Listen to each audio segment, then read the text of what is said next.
Narito na ang mga trending na kwento sa mundo ng social media. Fur baby na nakikisali sa practice ng kanyang fur parents sa simbahan, kinaaliwan ng netizens. Lalaking bumili ng birthday cake para sa sarili sa isang kilalang bake shop, sinurpresa ng mga staff.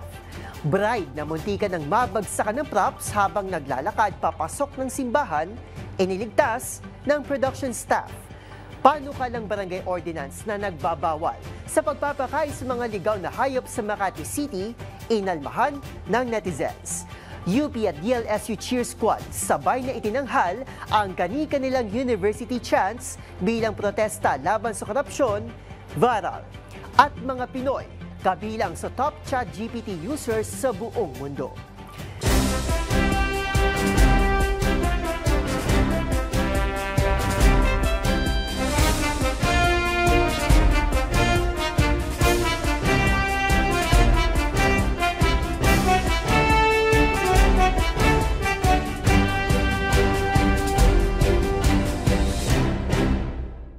Iba't ibang mga nagva-viral na kwento na naman ang ating pag-uusapan. Mga trending sa social media na tiyak hindi lang nakakaaliw, kundi maring kapulutan din ng aral at kuminsan ay makabagbag damdamin din. Kasama ang buong pwersa ng DZRH TV, ito ang TNVS, Trending and Viral Show. Nakahandang kumpletuhin ang buong kwento. Masaya, malungkot o isyong pambayan man yan, sagot na namin ng inyong tanghalian. Ako po ang inyong lingkod, Arnold Herrera ng DZRH TV. Una sa Pilipinas, una sa Pilipino.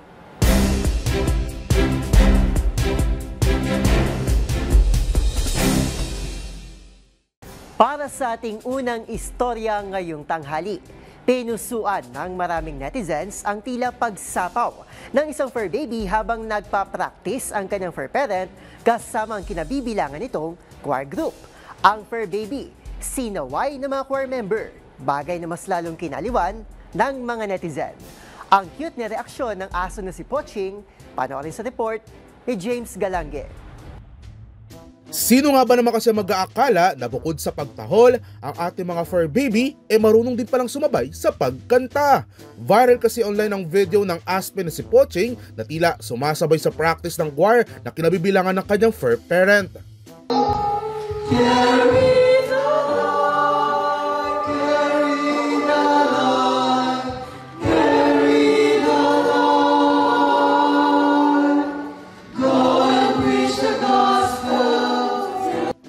Pero ang mas lalong nagpaantig at nagbigay aliw sa mga netizen, ang fur baby habang kumakanta ay sinaway pa ng nagtuturo at nagpakita umano ng cute na reaksyon.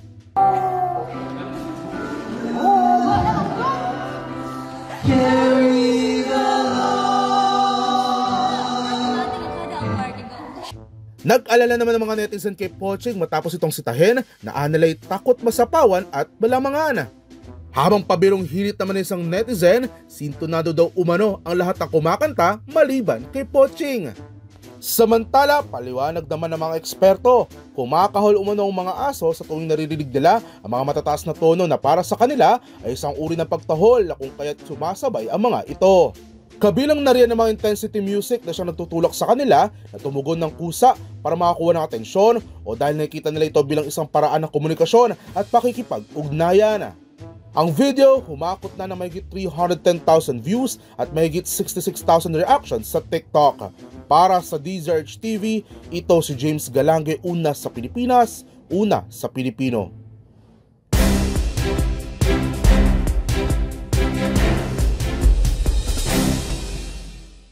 Para sa ating next viral story, kinaantigan ng netizens ang viral video na ito kung saan makikita ang isang lalaki na sinurpresa ng mga staff ng isang sikat na bake shop.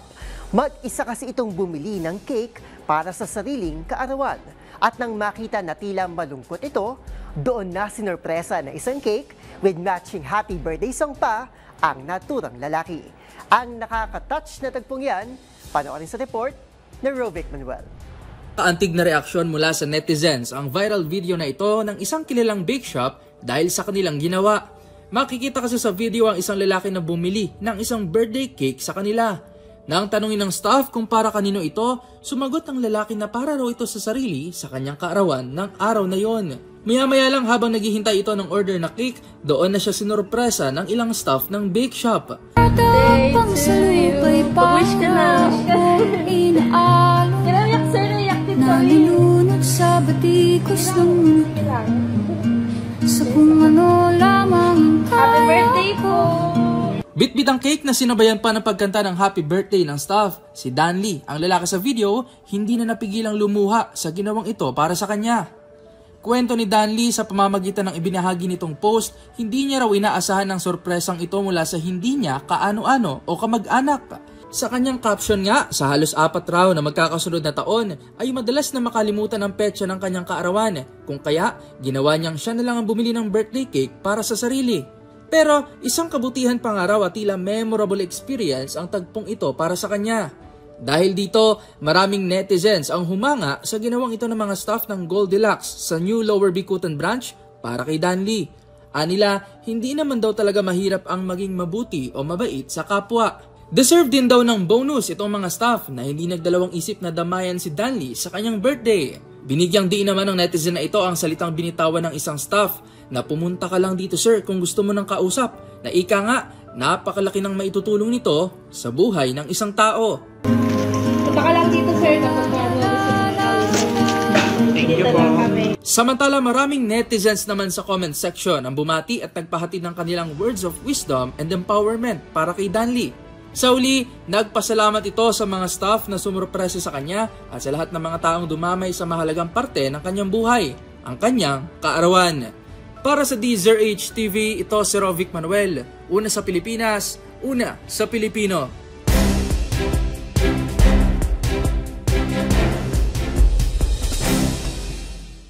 Sa ating next trending story, maliban sa pagpapalitan ng matamis na I-do, sa harap ng altar, isa pa marahil sa most awaited moments ng lahat ay ang grand entrance ng bride.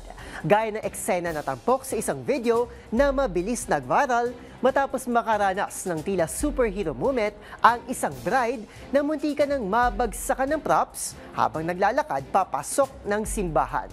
Ang nakakakilig na eksena yan, tutukan sa aking report. Nagmistulang eksena sa pelikula ang grand entrance ng bride na ito.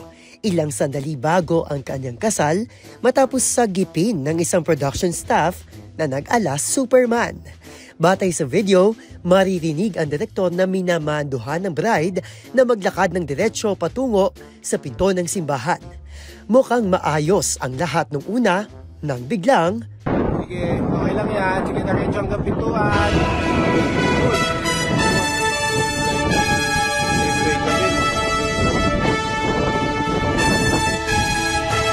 Nang dahil sa malakas na hangin, aksidenteng natangay ang floral backdrop na nakasandal sa kaliwang poste ng simbahan at saktong babagsakan ang bride. Mabuti na lamang at alerto ang production staff na si Sian at agad kumaripas ng takbo mula sa labas ng camera frame at lumundag sa wedding gown para iligtas ang bride mula sa props. Saktong-sakto rin ang pagpa ng kamera na parabang planado talaga na simulat sa pool ay may sasagip sa babae, ala pelikula. Hindi na nga nadumihan ng gown na iligtas pa ang bride. Sabi tuloy ng mga netizen na ito, parang si Kuya Superhero pa ata ang babago sa tinitibok ng puso ng bride. Nakatanggap din ng lalaki ng papuri mula sa kanyang ka-industriya dahil sa ipinamalas nitong dedikasyon sa kanyang trabaho. Lalo't malinaw na nagpakita ito ng pagpapahalaga sa bride. At kung nakita raw ito ng groom, siguradong may extra 5K raw ito dahil sa ipinakita nitong kabayanihan. Dahil kasi sa ginawa nitong pagliligtas, may take 2 ang grand entrance ng bride. At higit sa lahat, walang nasaktan sa nangyari. Agad humakot ng higit 15 million views ang viral video sa Facebook. Para sa DZRH TV, ito si Arnold Herrera. Una sa Pilipinas, una sa Pilipino.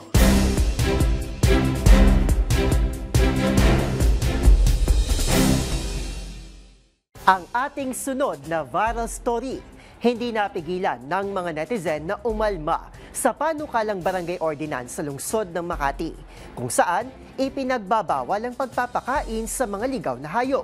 Ayon sa mga ito, may tuturing umano na hindi makatao at kontra sa makabagong pamamahala sa mga hayop ang naturang panukala.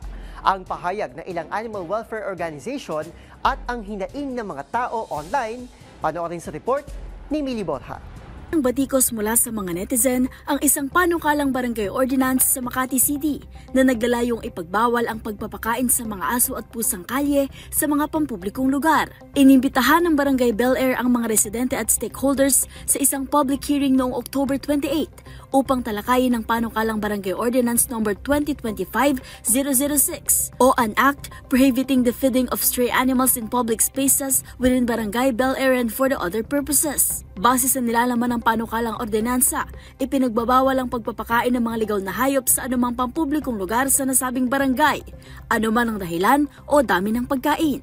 May kaukulang multang 1,000 piso para sa sinumang lalabag dito. Agad namang umalma ang mga animal welfare advocates at mga mamamayan, kabilang ang non-profit organization na Potion Project na itinuturing ng panukala bilang hindi makatao at kontra sa makabagong pamamahala sa mga stray animal. Iginiit ng grupo na dapat pasalamatan ang pamahalaan ng mga individual at organisasyon na voluntaryong tumutulong sa maayos na paraan ng pagkontrol sa mga stray sa halip na parasahan sila. Giit nito, marami sa mga nagpapakain ang nagpapakapundi ng mga hayop na bahagi ng responsableng stray management. Binigyang diin din ng Potion Project na ang tamang paraan ng pamamahala sa mga stray ay ang TNVR program o Trap, Neuter, Vaccinate at Return, kung saan hinuhuli ang mga ligaw na hayop, kinakapon, binabakunahan laban sa mga sakit at ibinabalik sa kanilang komunidad upang makontrol ang dami nito sa makataong paraan. Mariin namang ipinunto ng grupo na habang hindi napapanagot ang mga taong nangaabuso at nag-aabandona ng mga hayop, ang mga may pusong tumutulong naman ang ginagawang target ng multa. Ayon dito, mas makabubuting magdaos ng mga dialogue at edukasyonal na kampanya tungkol sa tamang pagpapakain at TNVR sa halip na ipagbawal ang kabutihang loob. Sa mga social media post, marami rin sa mga netizen na nagpahayag ng galit at pagkadismaya sa panukalang batas. Marami ang nagtuligsa sa kakulangan naman ng empathy ng mga panukalang ito at nanawagan na parusahan sa halip ang mga irresponsableng pet owner.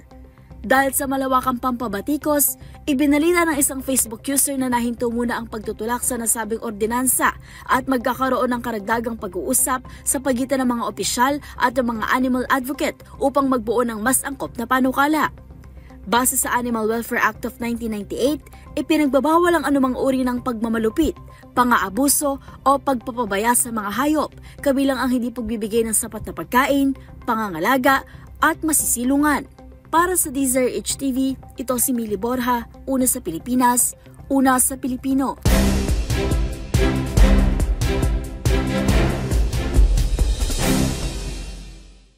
Sa ating sunod na istorya, sa panahon ngayon na patuloy na nasisiwalat at lantaran na nakikita ng taong bayan kung paano sila ninanakawan ng gobyerno, ang pagkakaisa laban sa korupsyon ay napakahalaga. At una na nga sa nagpakita ng pagkakaisang ito ay ang hanay ng mga estudyante ng itanghal ng cheer squad ng University of the Philippines at De La Salle University ang kani-kanilang university chants na pinalitan ang mga liriko para akma na protesta laban sa korupsyon.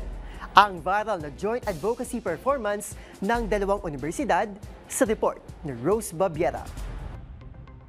Isang hindi pangkaraniwang tagpo ang nasaksihan ng mga manonood ng Men's Basketball Season 88 Finals rematch ng University of the Philippines at De La Salle University sa UAAP na ginanap sa Araneta Coliseum noong Linggo, October 19. Pero hindi ito kaugnay sa naging laro.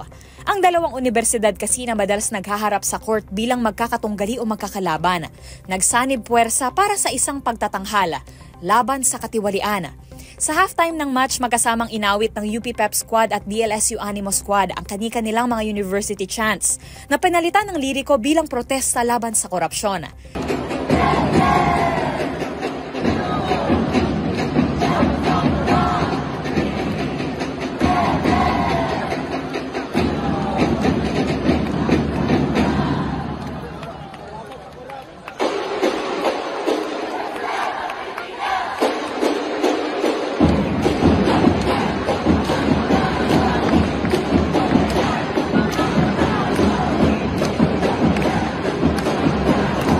Dito, maririnig na pinalitan ng DLSU ang Animo Lasal sa kanilang cheer ng mga katagang laban sa korap. Habang pinalit naman sa UP chant ang ikulong na yan mga kurakot sa halip na Universidad ng Pilipinas. Mapapansin namang marami sa audience ang nakisabay sa protesta na sinimulan ng mga mag-aaral. Ang joint advocacy performance ay isang panawagan ng pananagutan mula sa mga sangkot sa korupsyon sa pamahalaan at hustisya sa mga Pilipinong ninakawan ng mga kawani ng gobyerno. Tinapos ng cheer squad ang pagtatanghal sa kani-kanilang iconic post, kung saan ang UP Pep squad ang gumawa ng archer's pose at ang DLSU Animo squad naman ang naka-oblation pose.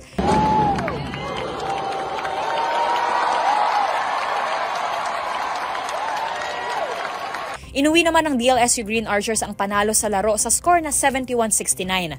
Sa kabila ito ng pagkawala ng mga star player ng universidad na si Kian Baclaan at Mason Amos dahil sa MCL injuries. Ang UP, bagamat tumanggap na naman ng pagkatalo ay masayang ibinahagi ang performance kasama ang Lasal.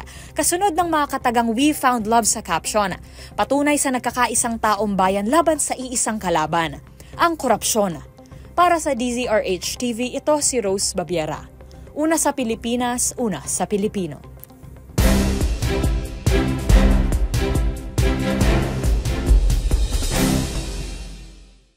At sa ating huling viral story ngayong tanghali, mapaskul, trabaho o negosyo ay marami ng Pilipino ang nahuhumaling sa paggamit ng Artificial Intelligence o AI, lalo na kung kailangan ng mabilisang solusyon. Kaya naman, tila halos lahat ay lumalapit na agad sa kilalang AI app na ChatGPT. Dahil bukod sa mabilis, ay madali lamang at accessible sa lahat. Kaya hindi na rin nakapagtataka na tayong isa sa mga bansa na top users ng naturang AI tool. Ang buong ulat balikan sa report ni Dustin Bayog. Kabilang ang mga Pilipino sa mga nangunguna sa paggamit ng ChatGPT sa buong mundo. Batay sa ulat ang Digital 2026 na nilabas ng Meltwater at We Are Social, 42.4% ng mga Pinoy na gumagamit ng internet ay gumagamit ng ChatGPT noong nakalipas na buwan. Kaugnay nito, nangunguna naman ang bansang Kenya na may 49.5%, Brazil na may 49.1%, Israel na may 49%, Malaysia na may 48.4% at UAE na may 44.7%. Samantala, nangunguna rin ang mga Pinoy sa paggamit ng Artificial Intelligence na chatbox. Ang datos ay batay sa malawak na survey ng mga gumagamit ng internet na may edad 16 pataas na isinagawa sa second quarter ng 2025. Inilunsad ang huling bahagi ng 2022, ang ChatGPT ay naging pinakamabilis na lumalagang consumer software application. Ginagamit ito ang malaking modelo ng wika upang makapaglikha ng text at image. Ayon sa ulat, ang unique visitor sa website ng ChatGPT ay tumaas mula 192 million noong Agosto 2023 hanggang 489 million noong Agosto 2025. Ilan sa mga pangunahing layo ng mga Pilipino sa paggamit ito ay ang paghanap ng impormasyon, pag-edit ng text, pagtuturo at paghanap ng how-to advice at ang pagpapatulong sa ilang skills tulad ng writing, communication at maging sa kalusugan at wellness. Para sa DZRH TV, ito si Dustin Bayog. Una sa Pilipinas, una sa Pilipino.